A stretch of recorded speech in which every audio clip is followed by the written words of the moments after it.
Hello जी। तो आज के पहले वीडियो में हम दो प्राइवेट सेक्टर बैंक के बारे में बात कर लेते हैं। पहला बैंक का नाम तो है इंडसइंड बैंक। और इंडसइंड बैंक की अगर हम जैसे आगे चल के देखेंगे, इनकी लोन लोन बुक सबसे अलग ही सेगमेंट में इनकी लोन बुक चलती है। इसी वजह से ये सारे बैंक से थोड़ा सा अलग भी है, सारे प्राइवेट बैंक से थोड़ा अलग भी है। अगर इसके मैं मार्केट कैप की बात करूं तो 1,09,000 करोड़ के आसपास का इसका मार्केट कैप है। और अब हम आ जाते हैं नंबर पे। अब नंबर क्या कहते हैं वो थोड़ा सा देख लेते हैं। इनकी जो लोन बुक ग्रोथ है वो आई 15% on Y Y level and 1% on quarter level. while deposit growth आई 15% on Y Y level and 4% on quarter level. तो यहाँ पर जो डिपॉजिट का पेस ऑफ ग्रोथ है और लोन बुक का पेस ऑफ ग्रोथ है वो आसपास ही है, बिल्कुल बिल्कुल बराबर ही चल रहा है, कोई ज्यादा उसमें दिक्कत नहीं है। तो इस पेस पर ये बैंक बहुत लंबे समय तक ग्रो कर सकता है। बट यहाँ पर प्रॉब्लम क्या है, बैंक ने मैनेजमेंट ने गाइडेंस दिया था 18 to 23% ग्रोथ का, मतलब हम अगले 3 से 4 साल में हमारी लोन बुक डबल करेंगे, डबल करने का गाइडेंस दिया था। तो अब वहां से नंबर थोड़ा सा नीचे आ गया। ये पहले कंसिस्टेंटली ग्रो कर रहे थे अबव 18%, बट अब ये थोड़ा सा नीचे आ गई, ये 15% के आसपास उनका लोन बुक ग्रोथ आ गया है। तो ये देखना पड़ेगा क्या ये सीजनैलिटी Q1 का चक्कर है, या फिर और कोई इशू है जिसकी वजह से ये लोन बुक ग्रोथ जो है वो नीचे आई है। इनका सेम केस डिपॉजिट में भी हुआ है। डिपॉजिट की जो ग्रोथ है वो भी कम आई है, वो भी पहले 18-19% के आसपास से आया करती थी, वो भी थोड़ा गिर के अब वापस वही 15% के आसपास आ गई।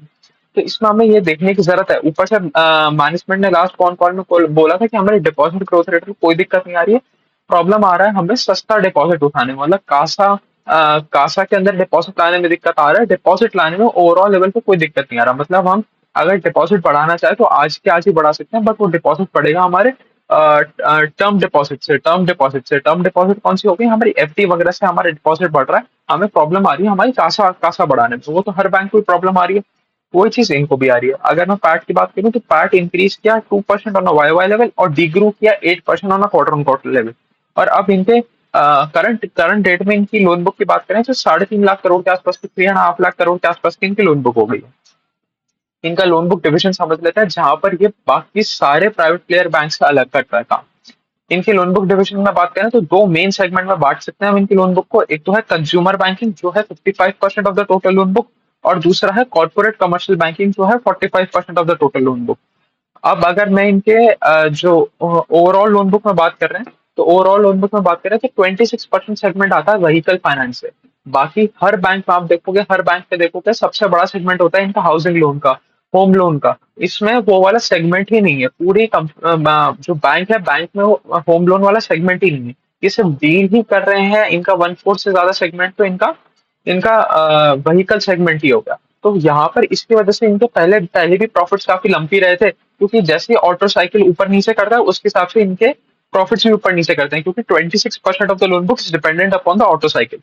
तो अच्छा, एक और चीज यहाँ पर समझने की है कि अगर पूरा 100 रुपए की लोन बुक है तो इसमें 55% हमारा आ रहा है कंज्यूमर बैंकिंग से, और कंज्यूमर बैंकिंग से और अगर पूरी 100 रुपए की लोन बुक है तो 100 रुपए में 26 रुपीज आ रहा है हमारा व्हीकल फाइनेंस से। तो व्हीकल फाइनेंस कंट्रीब्यूट करता है 26%। और उसके अलावा इसमें देखें कौन कौन से सेगमेंट सबसे अच्छा करते हैं, तो सबसे बड़ा व्हीकल फाइनेंस में भी सबसे बड़ा सेगमेंट है कमर्शियल व्हीकल का सेगमेंट। अब कमर्शियल व्हीकल के सेगमेंट में अभी थोड़ी सी प्रॉब्लम्स आ रही है, क्योंकि ज्यादा से जो ट्रक्स की प्राइसेस हैं वो बढ़ रही हैं, लगातार बढ़ रही है।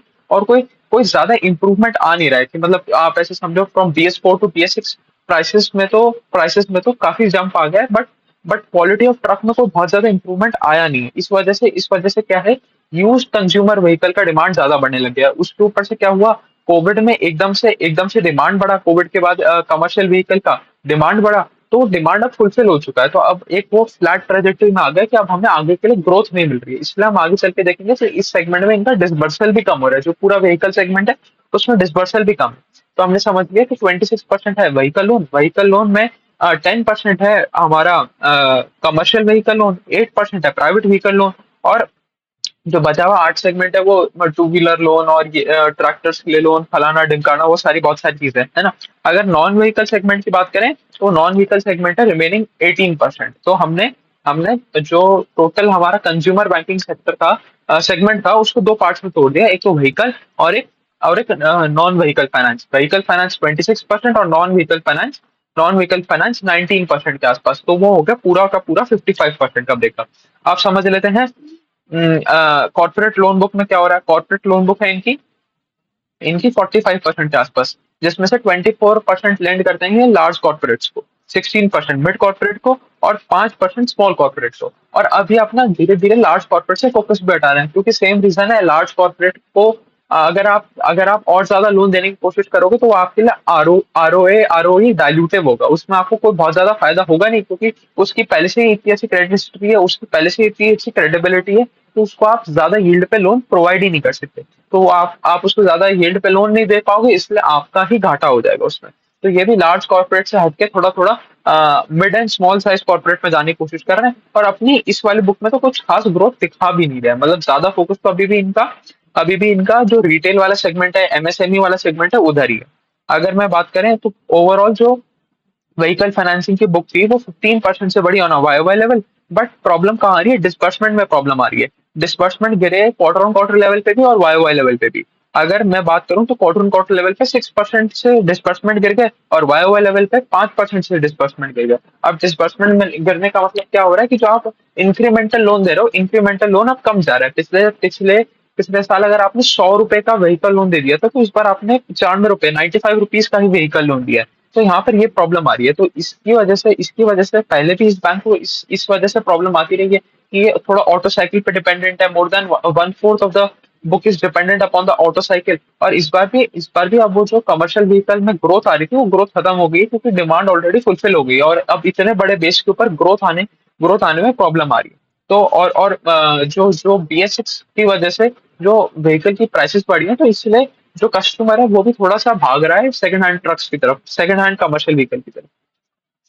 अगर इनकी कॉर्पोरेट बुक की बात करें तो कॉर्पोरेट बुक बढ़ रही है 13% से ऑन वाई लेवल, और 3% से on a quarter on quarter level. अगर इसमें भी बात करें तो इसमें ये 6% लेंडिंग करते हैं एनबीएफसी को। अब एनबीएफसी का लेंडिंग का क्या मतलब हो गया, जो को लेंडिंग होती है ना, को लेंडिंग वाला टर्म है ना, तो वो यही 6% है। तो 6% तो हो गई इनकी को लेंडिंग, और को लेंडिंग में ये सारी हाउसिंग फाइनेंस कंपनी को ही टारगेट करते हैं। तो इनकी ये हाउसिंग फाइनेंस बुक बनने का कारण है कि ये डायरेक्टली डायरेक्टली तो इनके पास कोई हाउसिंग बुक है नहीं, बहुत छोटा सा ही पोर्शन है। बट ये जो कॉर्पोरेट में लेंड कर रहे हैं, ये दूसरे एनबीएफसी को लेंड कर रहे हैं। जैसे सपोज हमने कल ही पढ़ा था हमने, होम फर्स्ट फाइनेंस को इंडस्ट्रियल में लैंड किया, और वो सिर्फ लैंड किया होम लोन देने के लिए, हाउसिंग फाइनेंस सेक्टर में लोन देने के लिए। तो वो है उसका उनका 6%। अगर मैं बिजनेस बैंकिंग लोन्स की बात करूं तो वो ग्रो कर रहा है 13% से, लोन अगेंस्ट प्रॉपर्टी ग्रो कर रहा है 12% से, क्रेडिट कार्ड ग्रो कर रहा है 20% से, और अदर रिटेल लोन का सेगमेंट ग्रो कर रहा है 41% से ऑन अ वाई लेवल। अगर बाकी बैंक्स की तरह देखें तो इनका भी कासा रेशो ड्रॉप हुआ है, इनका कासा रेशो ड्रॉप हुआ 1% ऑन क्वार्टर बेसिस, मतलब 100 बेसिस पॉइंट्स का डिप आ गया। अब 38% से 37% के आसपास का इनका कासा रेशो आ गया। अगर कंज्यूमर बैंकिंग सेक्टर की बात करें तो ये ज्यादा हाई यील्डिंग सेगमेंट है। ये तो जैसे हमें पता ही है, एक तो इनकी 1/4 ऑफ द कॉर्पोरेट बुक आती है लार्ज कॉर्पोरेट से, तो वहां पर तो ऐसे यील्ड नहीं मिलता, वहां पर तो वैसे ही यील्ड नहीं मिल रहा। तो इसकी वजह से आप देखोगे रिटेल वाले सेगमेंट में ऑब्वियस सी बात है हमें ज्यादा यील्ड मिलेगा एज कम्पेयर टू कॉर्पोरेट। अगर मैं नंबर्स में बात करूं तो कॉर्पोरेट में इनको अभी मिल रहा है 9% का यील्ड, वहीं हमें जो रिटेल वाला साइड है हमारा, वहां पर मिल रहा है 15.5% के आसपास का यील्ड। तो मतलब करीबन करीबन छह छह 6.5% का फर्क है यील्ड में दोनों सेगमेंट की। तो ये तो अच्छी बात है, अगर ये रिटेल पे ज्यादा फोकस करेंगे ज्यादा यील्ड मिलेगा तो इनके निम्स में एक्सपेंशन देखने को मिलेगा। तो ये तो अच्छी बात है अगर ये रिटेल पे ज्यादा फोकस करते हैं। अगर मैं निम्स पे आ जाते हैं, निम्स की बात करें तो निम्स रहते हैं क्वार्टर ऑन क्वार्टर लेवल पे तो फ्लैट, और 4 बेसिस पॉइंट्स का डिप आया वाई लेवल पे, तो कोई बहुत खास डिप भी नहीं आया, ग्रोथ भी नहीं आई, एकदम फ्लैट ही रहे निम्स में कोई ग्रोथ आने की बात भी नहीं हुई। और करंट लेवल की बात करूं तो 4.25% के आसपास है। अब इनका आरओए और आरओई दोनों ड्रॉप हुआ। आरओए ड्रॉप हो गया 1.9% से 1.7% पे क्वार्टर ऑन क्वार्टर लेवल पे, और आरओई ड्रॉप हो गया 15.23% से 13.52% पे। और इनकी जो gross NPA net NPA numbers हैं वो भी थोड़े थोड़े से बढ़े ऑन क्वार्टर लेवल, है ना। अगर मैं बात करूं ग्रॉस एनपीए की, तो वो बढ़ गया 1.92% से 2.02% के आसपास का, और नेट एनपीए नंबर हमारा बढ़ गया 0.57 से 0.6% के आसपास। तो स्लाइड सा ही डिग्रेडेशन हुआ है एसेट क्वालिटी में, कोई बहुत दिक्कत वाली बात नहीं है, अभी भी अच्छी एसेट क्वालिटी मानी जाएगी बैंक की, कोई ज्यादा दिक्कत वाली बात है नहीं। अब हम फाइनली नंबर्स पे देख लेते हैं, नंबर पे क्या कहानी हुई। नेट इंटरेस्ट इनकम इनका बढ़ा 11% से वाई वाई लेवल पे, क्वार्टर क्वार्टर लेवल पे फ्लैट रहा। पी पॉप बढ़ा 3% ऑन वाई वाई बेसिस और 3% डिग्रू कर गया क्वार्टर ऑन क्वार्टर बेसिस पे। और पैट बढ़ा 2% on Y Y Y Y basis और डिग्रू कर गया 8% से on quarter on quarter basis. तो मिक्स सेट ऑफ नंबर्स, अपनी थोड़ी सी लोन बुक जो गाइडेंस दे रखी थी उससे उससे थोड़ा सा नीचे आ गए। कासा डिपॉजिट्स अभी भी नीचे जा रहे हैं। जो हमारा कॉर्पोरेट वाला सेगमेंट है, कॉर्पोरेट वाला सेगमेंट अभी भी ओवरऑल ओवरऑल जो इनकी लोन बुक का पेस ऑफ ग्रोथ है उसको नीचे लेके आ रहा है। थोड़ी सी एसेट क्वालिटी में खराब हुई है। तो मतलब कुछ कुछ अच्छे अच्छे नंबर्स तो इस बार इन्होंने रिपोर्ट करे नहीं, है ना। अगर मैं अब आ जाता हम अपने दूसरे दूसरे प्राइवेट सेक्टर बैंक के ऊपर। उसका नाम है आईसीआईसीआई बैंक, आपके second largest private sector bank है आफ्टर एचडीएफसी। इसकी मैं मार्केट कैप की बात करूं तो 8,50,000 करोड़ के आसपास का इसका मार्केट कैप है। और अगर इसकी लोन बुक ग्रोथ देखने जाए तो यहाँ पर लोन बुक ग्रोथ आया 16% का ऑन वाई वाई लेवल और 3.3% का on quarter on quarter level. वहीं डिपॉजिट ग्रोथ आया 18% का ऑन वाई वाई लेवल और 3.3% का on quarter on quarter level. तो मतलब डिपॉजिट का रेट ऑफ ग्रोथ ज्यादा है एज कम्पेयर टू हमारा लोन बुक का ग्रोथ। तो ये भी बहुत अच्छी बात है। और वहीं अगर हम, अच्छा एक इससे उससे पहले वो देखने से पहले हम एक बार देख लेते हैं यहाँ पर पैट की ग्रोथ कितनी आई। पैट ग्रोथ आया हमारा 15% का ऑन वाई वाई लेवल और अब इनका लोन बुक साइज हो गया है 13 लाख करोड़ का, 13 लाख करोड़ के आसपास का इनका लोन बुक साइज हो गया है। अब देखो हमने इंडसइंड बैंक में देखा था, इंडसइंड बैंक में लोन बुक साइज था 3.5 लाख करोड़ का और यहाँ पर है 13 लाख करोड़ का। तो मोटा मोटी 4 टाइम्स बड़ी लोन बुक है आईसीआईसीआई बैंक की as compared to IndusInd bank. But फिर भी आईसीआईसीआई बैंक ने ज्यादा पेस पे अपनी लोन बुक ग्रोथ दिखाई। आईसीआईसीआई बैंक बढ़ा 16% से, वहीं इंडसइंड बैंक बढ़ा था 15% से। मतलब 1% ज्यादा रेट पे ग्रो किया आईसीआईसीआई बैंक अपने एक एकदम छोटी लोन बुक वाले बैंक के मुकाबले में भी। तो मतलब इंडसइंड का इससे भी हमें पता चलता है कि पीयर कंपैरिजन करें तो भी इंडसइंड का रिजल्ट कुछ खास नहीं था। अब उसका कोई भी वजह हो, आप कह दो कि भाई ये इनके 1/4 बुक कॉमर्शियल व्हीकल सेगमेंट पे डिपेंडेंट है या व्हीकल फाइनेंसिंग पे डिपेंडेंट है, अरे वो जो भी हो, हमारे को तो लोन बुक ग्रोथ नहीं मिला ना। एंड ऑफ द डे बात क्या है कि लोन बुक ग्रोथ नहीं आया इसका मतलब नहीं आया उसका ज्यादा बाल की खाल निकालने से कोई मतलब आएगा नहीं, है ना। अगर मैं इसकी बात करूं, इनके निम्स गिर के हो गया अब 4.36%। मैं अब आईसीआईसीआई बैंक के बारे में बात कर रहे हैं हम। इनके निम्स 4.78% से गिर के 4.36% आ गए on a Y Y level और 4.4% से गिर के 4.36% आ गए on a quarter on quarter level. तो क्वार्टर ऑन क्वार्टर लेवल पे तो 4 बेसिस पॉइंट्स का डिप आया, वो कुछ खास वाली बात नहीं है। और वाई वाई लेवल भी जो भी डिप है वो भी इसी वजह से है कि हमारी कॉस्ट ऑफ फंड्स लगातार ऊपर जा रही थी, क्योंकि हमारी इंटरेस्ट रेट लगातार ऊपर जा रही थी। आप देखो ना पिछले साल में करीबन तीन तीन बार या 4 बार इंटरेस्ट रेट हाइक हो गया। तो 4 बार इंटरेस्ट रेट हाइक हो गया तो आपके कॉस्ट ऑफ फंड्स तो ऊपर जाएंगे ही जाएंगे। अब कॉस्ट ऑफ फंड्स ऊपर जाएंगे और आपके यील्ड सेम रह जाएंगे तो इसकी वजह से आपका निम्स में थोड़ा सा कंप्रेशन तो हमें देखने को मिलेगा ही मिलेगा, है ना।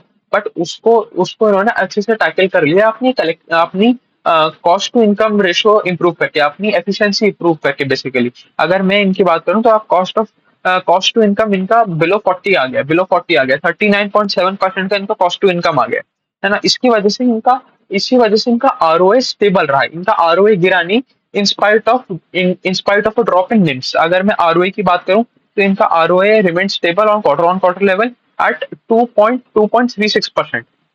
और वाई वाई लेवल पे भी थोड़ा सा 1 बेसिस पॉइंट का डिप आया था, 2.37% से 2.36% पे आ गया। वहीं अगर आप जो निम्स देखेंगे, निम्स में हमें करीबन 42 बेसिस पॉइंट्स का ड्रॉप देखने को मिला। बट आरओए में सिर्फ 1 बेसिस पॉइंट्स का ड्रॉप देखने को मिला हमें वाई वाई लेवल पे। क्यों? क्योंकि हमारे सिस्टम में जो फॉर्म है, कंपनी है, उसमें एफिशिएंसी बढ़ गई। उसने अपना कॉस्ट टू इनकम कम कर दिया। कॉस्ट टू इनकम जो पहले इनका अबव 40 होता था, 42% के आसपास का होता था, उसको अभी 39.7% ले आए हैं। तो ये तो अच्छी बात है।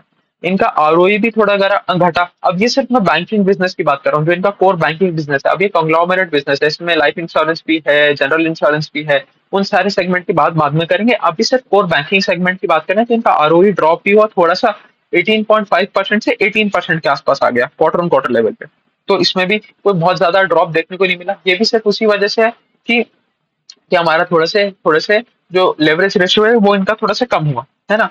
अगर मैं इनके कासा की बात करूं तो इनका कासा फाइनली फाइनली इंप्रूव किया। जैसे अभी इंडसइंड में तो अभी भी नीचे जा रहा है, 38 से 37% आया, बट इनका फाइनली इंप्रूवमेंट देखने को मिला कासा में। और इनके कासा रेशो की बात करें तो 39.6% हो गया, जिसमें इनको 7 बेसिस पॉइंट्स का इंक्रीज देखने को मिला है। पहले था 38.9, अब हो गया 39.6। तो कासा में इंप्रूवमेंट देखने को मिला, इसका मतलब तो अच्छी बात है, मतलब आपको लो कॉस्ट डिपॉजिट्स में ग्रोथ देखने को मिल रही है, तो ये तो अच्छी चीज है। और फाइनली फाइनली बहुत समय के बाद इनका कासा रेशो इंप्रूव हुआ। मतलब अब कुछ कुछ बैंक्स ऐसे आने लगे हैं जिनका कासा रेशो वापस से इंप्रूव करने लगा है। अब हम आगे जैसे हम अज्यूम भी कर रहे हैं कि सितंबर में हमारा रेट कट आएगा, तो उससे इनको और भी ज्यादा बेनिफिट मिलेगा, पर वहां पर इनके कासा डिपॉजिट्स और बढ़ेंगे और इनका कासा रेशो वापस इंप्रूव होगा। तो ये तो बैंकिंग पूरे बैंकिंग सेक्टर की साइकिल है कि जब इंटरेस्ट रेट बढ़ते रहेंगे तब आपका कासा नीचे गिरता रहेगा, बट जब इंटरेस्ट रेट नीचे आएंगे तब आपका कासा बढ़ता रहेगा, है ना। अगर मैं इनके लोन बुक सेगमेंट की बात करूं तो 55% of their loan book comes from retail loans, है ना। और वो बड़े 17% on a Y Y level. वहां पर इंडस्ट्री में हमने देखा था रिटेल लोन्स बढ़े थे सिर्फ 15% on a Y Y level. जो मतलब पूरा जो अगर हम कॉर्पोरेट सेक्टर हटा दें तो जो 55% का टोटल पोर्शन था वो बढ़ा था 15% से, यहाँ पर ग्रोथ आई है 17% की। अगर मैं सब सेकंड सबसे बड़ा सेगमेंट देखूं तो वो है हमारा कॉर्पोरेट बुक बढ़ी 10% से ऑन वाई वाई लेवल। और उनके उसके बाद इनके कुछ अदर सेगमेंट्स हैं, जैसे रूरल सेगमेंट है वो कंट्रीब्यूट करता है 8.4%, और वो ग्रो किया 17% से। बैंकिंग बिजनेस कंट्रीब्यूट करता है 8% से, वो ग्रो किया 36% से। और एसएमई बिजनेस कंट्रीब्यूट करता है 5% का, और वो ग्रो किया 24% से, है ना। अब इनके थोड़ा रिटेल सेगमेंट पे आ जाते हैं। रिटेल सेगमेंट में अगर हम सब डिविजन ढूंढने जाएंगे तो हमें पता चलेगा 60% comes from mortgage loans. Mortgage loans क्या हो गए? ये हो गए आपके हाउसिंग लोन्स या लोन अगेंस्ट प्रॉपर्टी। ये सारे इस तरीके के लोन्स हो गए जो हमें इंडसइंड बैंक में देखने को ही नहीं मिले थे। वहां पर सबसे बड़ा कंपोनेंट था व्हीकल फाइनेंसिंग का। बाकी हर बैंक में आप देखोगे, एचडीएफसी बैंक देखोगे, एसबीआई देखोगे, आईसीआईसीआई बैंक देखोगे, आप कोई सा भी बैंक देखोगे, सब में एक हाउसिंग लोन का डिवीजन होता है जो इंडसइंड बैंक में है ही नहीं, है ना। तो यहाँ पर अगर हम आईसीआईसीआई बैंक की बात करें तो आईसीआईसीआई बैंक में भी 60% का यही वाला डिविजन है। ये आपका लैप हो गया और होम लोन हो गया, और ये सारे मतलब mortgage based securities, mortgage based loan हो गए, ये सारे आपके आगे 60%। 17% comes from personal loan, 13% from vehicle loan, है ना। और इसमें से सबसे ज्यादा पेस पे कौन सा सेगमेंट ग्रो किया? वो ग्रो किया हमारा क्रेडिट कार्ड सेगमेंट 32% से, जो कंट्रीब्यूट करता है करीबन 8% ऑफ द रिटेल सेगमेंट। और फिर पर्सनल लोन ग्रो किया अच्छी रेट से 25%। बाकी जो हमारा होम लोन वाला सेगमेंट है वो भी 15 16 17% के आसपास से ग्रो किया। जो हमारा जो और व्हीकल लोन वाला सेगमेंट है वो भी 12 13% के आसपास से ग्रो किया। सबकी ऐसी 13 14 15% के आसपास की ग्रोथ रेट थी, बट जो सबसे ज्यादा पेस पे ग्रो किए वो यही थे, हमारे क्रेडिट कार्ड सेगमेंट और पर्सनल लोन सेगमेंट।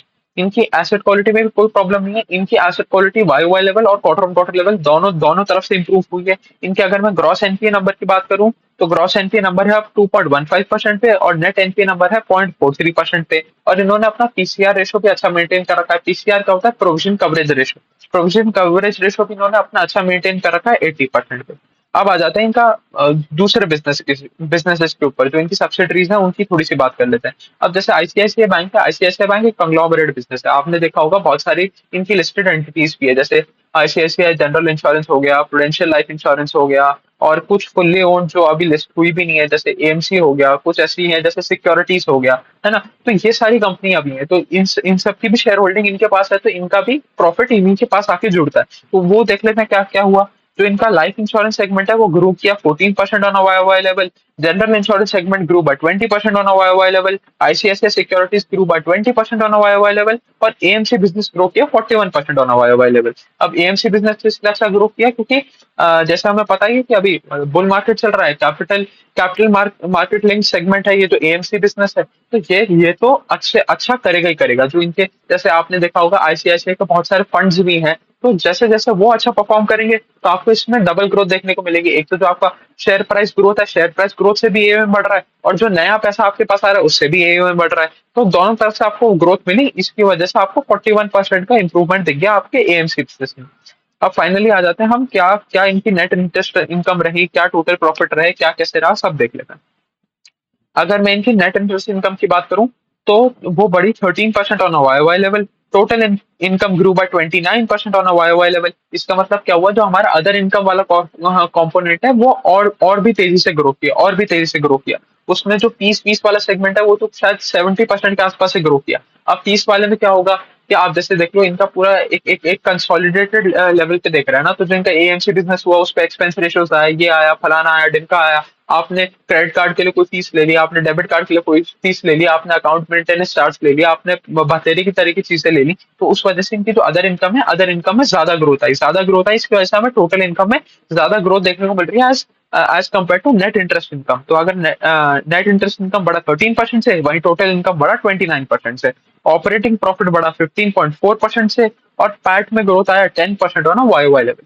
तो ये थी, हमने अभी इस वीडियो में दो बैंक्स कवर कर लिए, एक आईसीआईसीआई बैंक कवर कर लिया, एक इंडसइंड बैंक कवर कर लिया, और हमने ये भी समझ लिया कि भाई इनकी इनकी लोन बुक में फर्क क्या है। अब आप जैसे जैसे भी किसी भी बैंक के साथ अगर कंपैरिजन करने जाओगे तो आपको एक चीज पता होगी कि इंडसइंड बैंक के पास होम लोन वाला सेगमेंट ही नहीं है। उनके उनकी 1/4 of the loan book, 25-26% of the loan book comes from vehicle financing. तो अगर ऑटो सेक्टर ऊपर जाएगा तो उनकी लोन बुक बहुत अच्छा करेगी। तो हमें इंडसइंड को थोड़ा अलग नजरिए से देखना पड़ेगा एज कम्पेयर टू बाकी प्राइवेट प्राइवेट प्लेयर बैंक, क्योंकि ये ऑटो सेक्टर से ज्यादा लिंक्ड है। बाकी हाउसिंग जो बाकी बाकी जितने भी बैंक है वो ज्यादा हाउसिंग सेक्टर से लिंक्ड है, होम फाइनेंस सेक्टर से ज्यादा लिंक्ड है ना। तो अगर ऑटो सेक्टर ऊपर जाता है, ऑटो सेक्टर में ज्यादा ग्रोथ देखने को मिलती है, तो हमें पता चलेगा कि सबसे सबसे बड़ा बेनिफिशियरी कौन होगा। सबसे बड़ा बेनिफिशियरी होगा इंडसइंड बैंक। बाकी किसी बैंक में उस पेस की ग्रोथ नहीं आएगी जितनी इंडसइंड बैंक में आएगी, क्योंकि उसका 1/4 of the loan book comes from vehicle financing. ठीक है, तो चलिए अभी के लिए इतना ही रखते हैं, आगे 3-4 कंपनी की और वीडियो बना के अपलोड कर ही देंगे। चलिए, थैंक यू।